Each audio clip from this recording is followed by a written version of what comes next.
بے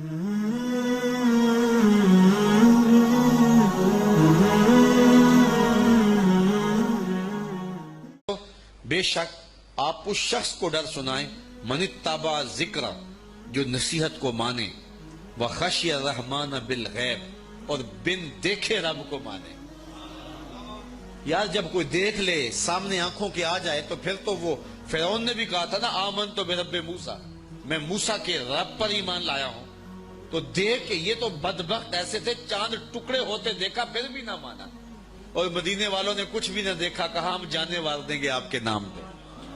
تو کہا کہ محبوب وہ تیری راہیں تک رہے ہیں، وہ تیرا انتظار کر رہے ہیں، اور وہ بن دیکھے مان رہے ہیں۔ اللہ اکبر، الذین یؤمنون بالغیب، بن دیکھے انڈکھے جو سودے کرتے ہیں۔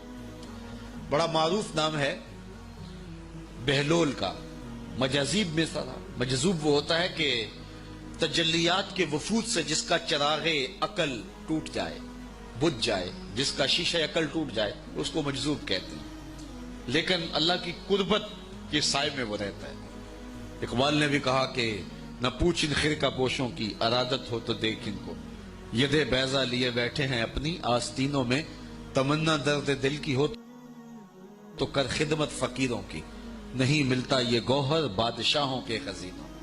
رب اشعث اغبر مدفوع بالابواب لو اقسم علی اللہ لابر۔ بہت سارے لوگ کہ ان کے بال بکھرے ہوئے، حالت پراگندہ، تمہارے دروازے پہ ہیں، تم دھکا دے دو، بابا پرے چلا جا، لیکن فرمایا کبھی انہیں چھیڑنا بیٹھنا، اللہ کے نام پہ قسم ڈال دیں تو اللہ پوری کر دیتا ہے۔ ایسے لوگ بھی، یہ بخاری کی روایت ہے جو میں آپ کے سامنے پیش کی ہے۔ رب اشعث اغبر مدفوع بالابواب لو اقسم علی اللہ، اگر اللہ پہ کوئی قسم ڈال دیں، لابر، اللہ پھر پوری کرتا ہے، ان کی لاج رکھتا ہے پھر وہ، چونکہ بندے جو اس کے ہوتے ہیں۔ بغداد کا بازار تھا، اور ایک حلوائی جو ہے وہ صبح صبح اپنی دکان سجا رہا تھا کہ ایک فقیر آ نکلا، لکڑی کے کھڑاؤں اس نے پہنے ہوئے تھے، تو کہا بابا جی آؤ ذرا بیٹھو۔ تو اس نے گرم گرم دودھ نکال کر کے بابا جی کو پیش کیا۔ صبح کا موقع تھا، اس نے پیا اور اللہ کا شکر ادا کیا، اور اس کو بھی کہا تیرا بھی شکریہ، اور فقیر آگے چل پڑا۔ بازار کا منظر تھا، آگے ایک فاحشہ عورت اپنے دوست کے ساتھ، اپنے یار کے ساتھ سیڑھیوں پر بیٹھ کے موسم کا لطف لے رہی تھی۔ یہ آج کل جس طرح ہلکی ہلکی بوندا باندی ہو تو جی چاہتا نا کہ باہر آئیں اور منظر دیکھیں، تو ساون کی رت لگی ہوئی تھی، ہلکی ہلکی بوندا باندی تھی، تو سیڑھیوں پہ بیٹھ کے وہ موسم کا لطف لے رہے تھے کہ یہ فقیر اپنی موج میں بازار سے گزرا، تو لکڑی کے کھڑاؤں تھے، کیچڑ اڑ کے کبھی دائیں گرتا تھا کبھی بائیں گرتا تھا، ایک چھینٹا اڑا اور اس عورت کے لباس پہ جا گرا۔ اس کے پاس اس کا بیٹھا ہوا جو یار تھا، اسے بڑا غصہ آیا، اٹھا اور آ کے فقیر کے منہ پہ تھپڑ مارا۔ فقیر بنے پھرتے ہو، چلنے کی تمیز بھی نہیں ہے، قیمتی لباس آیا کر دیا۔ فقیر نے آسمان کی طرف دیکھا اور ہنس کے کہا مالک تو بھی بڑا بے نیاز ہے، کہیں سے دودھ پلواتا ہے کہیں سے تھپڑ مرواتا ہے۔ حضرت داتا گنج بخش علی حجویری کشف المعجوب میں لکھتے ہیں فقیر اتنی دیر تک فقیر نہیں بنتا جب تک خدا کی رضا پہ راضی نہیں ہو جاتا۔ بلے آلو کی تینوں کافر کافر آکھن تو آہو آہو آگ، جب تک یہ کیفیت نہیں ہو جاتی فقیر فقیر نہیں بنتا۔ کہا مالک تیری بھی عجیب شان ہے، کہیں سے دودھ پلواتا ہے کہیں سے تھپڑ مرواتا ہے۔ یہ کہہ کے فقیر آگے چل پڑا۔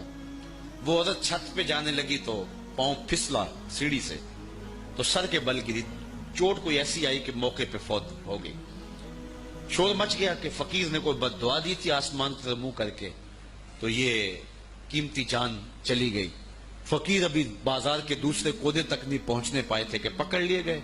لوگوں نے کہا فقیر بنے پھرتے ہو، حوصلہ بھی نہیں رکھتے ہو، کیا ہوا میاں؟ کہا تم نے بد دعا دی اور عورت کی جان گئی۔ کہا واللہ میں نے تو کوئی بد دعا نہیں دی۔ کہا نہیں، تیری بد دعا کا کیا دھرا ہے، لوگوں نے جو ہے وہ ضد کی کہ تو نے کوئی بد دعا دی تھی تب ایسا ہوا ہے۔ جب لوگوں نے ضد کی نا، اس نے کہا اگر سچی بات پوچھتے ہو نا تو میں نے بد دعا کوئی نہیں دی، یہ اصل میں یاروں یاروں کی لڑائی ہے۔ کہا وہ کیا؟ کہا جب میں گزر رہا تھا تو میرے پاؤں سے چینٹا اڑا، اس عورت کے لباس پہ پڑا تو اس کے یار کو غصہ آیا، اس نے مجھے مارا، پھر میرے یار کو بھی غصہ آ گیا۔ تو کہا رب اشعث اغبر مدفوع بالابواب لو اقسم علی اللہ لابر۔ اولاد کی تربیت ہمارے ذمہ لازم ہے، اور اس تربیت کا بہترین ذریعہ ہماری اپنی تربیت۔ اولادیں ہماری گفتگو کو تھوڑا، ہمارے عمل کو زیادہ قبول کریں۔ آج لوگ ہمارے پاس آتے ہیں جی ہمارا بچہ نماز نہیں پڑھتا، چلو ہم نہیں پڑھتے یہ تو پڑھے، تو میں کہتا ہوں یہ کیوں پڑھے؟ جب تم مصلی بچھاؤ گے تو یہ بھی بچھائے گا۔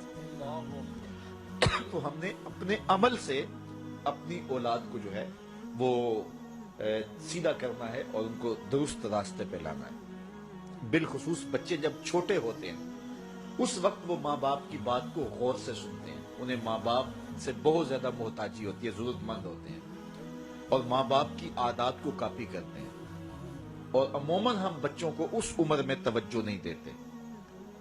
4 سال سے لے کر کے 8-9 سال تک کی عمر کا بچہ انتہائی توجہ کا مستحق ہے کہ ماں بھی توجہ دے، باپ بھی توجہ دے۔ اس کے بعد پھر آہستہ آہستہ وہ مانوس ہونے لگتا ہے اپنے دوستوں سے، اور بالخصوص 12-13 سال کے بعد وہ مانوس ہو جاتا ہے اپنے دوستوں سے۔ پھر اس نے جو سیکھنا ہے وہ دوستوں سے سیکھتا ہے۔ اگر دوست اچھے ہوں گے وہ اچھائیاں سیکھ جائے گا، اگر دوست برے ہوں گے تو وہ برائیاں سیکھ جائے گا۔ اس وقت ہم پریشان ہوتے ہیں کہ ہماری اولاد ہمارے پاس بیٹھتی نہیں ہے۔ اصل اس کی اب بیٹھنے کی عمر نہیں رہی، کیونکہ وہ تمہارے ہم عمر نہیں ہے کہ تمہارے ساتھ بیٹھیں، اور اب وہ بچے بھی نہیں رہے تو وہ اپنی ہم عمر نسل کو تلاش کریں گے۔ اس وقت ہم اگر اولاد کو کھینچیں گے تو وہ ہمارے پاس نہیں آئے گی۔ وقت جو تھا وہ ہم نے ضائع کر دیا۔ لیکن ہمیں پھر بھی اس دور میں اولاد سے غافل نہیں ہونا چاہیے۔ ہمیں ایک تو کوشش کرنی چاہیے کہ اچھے لوگوں کی دوستی ان بچوں کے ساتھ جو ہے وہ پیدا کرنے کی کوشش کریں۔ المرء علی دین خلیلہ فلینظر احدکم من یخالط۔ رسول اللہ صلی اللہ علیہ وسلم نے ارشاد فرمایا ہر شخص اپنے دوست کے دین پہ ہوتا ہے، تو جب وہ دوستی لگانے لگے تو دیکھے کہ وہ دوستی کس سے لگا رہا ہے۔ تو جب یہ عمر بچوں کی پہنچ جائے تو اس وقت یہ خیال کیا جائے۔ اور حضرت سیدنا علی المرتضی رضی اللہ تعالی عنہ نے فرمایا کہ 15 سال سے لے کر کے 20 سال تک کی عمر انتہائی اہم عمر ہے، اور اس عمر میں ہی نظریات بنتے ہیں اور خیالات پختہ ہوتے ہیں۔ تو جس نے اس عمر کو سنبھال لیا اس نے اپنی زندگی سنوار لی، اور جس کی یہ عمر بگڑ گئی اس کا سب کچھ بگڑ گیا۔ اس وقت میرے خیال کے مطابق 15 سے 20 سال تک کی اس عمر کو دوست بھی نہیں اتنا بگاڑ سکتے، معاشرہ بھی اتنا نہیں بگاڑ سکتا۔ اس عمر کو اس وقت سب سے زیادہ جو چیز بگاڑ رہی ہے وہ ہمارا سوشل میڈیا ہے، ہمارا الیکٹرانک میڈیا ہے، اور یہ موبائل جو ہر بچے کے ہاتھ میں آ گیا۔ تو کم از کم 15 سال سے لے کر 20 سال تک کی عمر کے بچوں کو آپ موبائل لے کر نہ دیں، اور انتہائی ضرورت پر ان کو استعمال کرنے کی اجازت دیں۔ باقی ان کو اس عمر کے اندر اگر آپ نے اجازت فراہم کر دی اور وہ آپ کے کہے میں نہ رہے تو یہ ایسی بربادی ہے، ایسی تباہی ہے کہ جس کا ازالہ بعد میں بہت مشکل ممکن ہوگا۔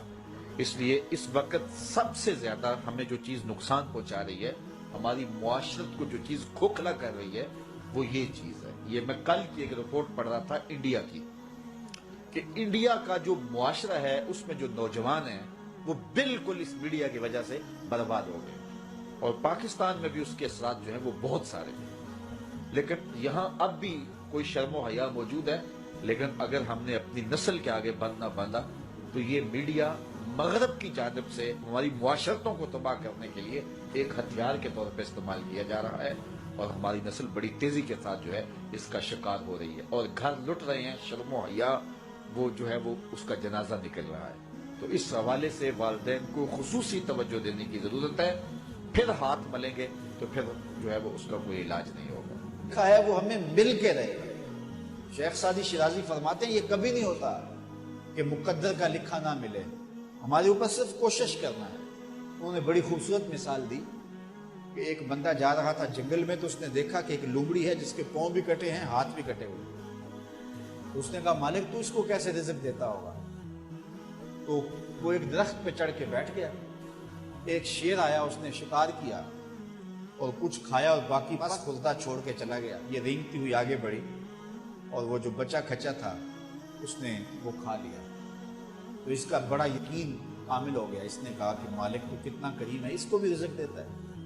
ایک غار میں جا کے بیٹھ گیا۔ جب وہ بے دست و پا لومڑی کو رزق دیتا ہے انہیں تو پھر انسان، ایک پہر گزرا، 2 پہر گزرے، تو ہاتف سے آواز آئی میرے بندے میں تجھے بھی دوں گا، لیکن شیر بن لومڑی نہ بن، شیر بن لومڑی نہ بن۔ کہ خود بھی کھا اور اوروں کو بھی کھلا۔ تو قسمت کا ہے جو مل کے رہتا ہے، اب کوئی شیر بن کے لے لے یا لومڑی بن کے لے لے، حرام ذریعہ اختیار کر لے یا حلال ذریعہ اختیار کر لے، اب یہ ہمیں اس نے اختیار دیا۔